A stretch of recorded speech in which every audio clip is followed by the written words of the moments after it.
World Environment Day ga mari Leinana Department of Forest ki Matenga Loinana Shree Shree Govindaji Temple board na SINDUNA Govindaji Temple ki campus amadi MASIGI AKOIBADA CHARA kaya THAKHARE Govindaji Temple board ki makhada laiba tongan ba lotion ki mute sing yauna THAKHIBAga mari Leinana Shree Shree Govindaji Brahma Sova lotion ki Secretary Khongban Tamam Joy Chandra Sharma hauzik lamdam masida noma ge ai ngasa gi khal kai tharakpa masida natana lai gi mafam ama oiriba jaga se ing launa lainaba Forest Department dagi CHARA se lauraga thabani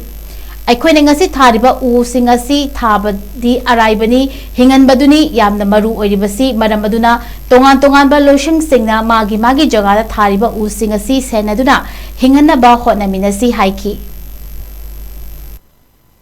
ngasi sima World Environment Day ga mari Leinana koi mangtharaiba koi sabai chang hengalaiba mandire sidi mayam puna makila agwa khan inghamnina masita khatang ingnaba mayam pathaba moina baina Govindaji Temple board laiba loishangsing puna makaloina ngasi thabagi thabaki tawjabani alapana hoji uji thagraga hindraga dikanata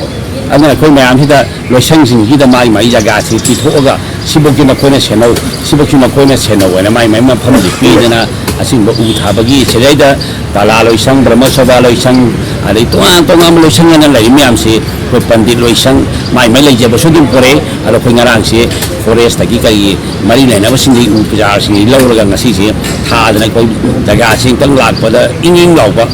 shogi mandir lakna mayam pathaba moina baina thabai thabak si pangthuk jabani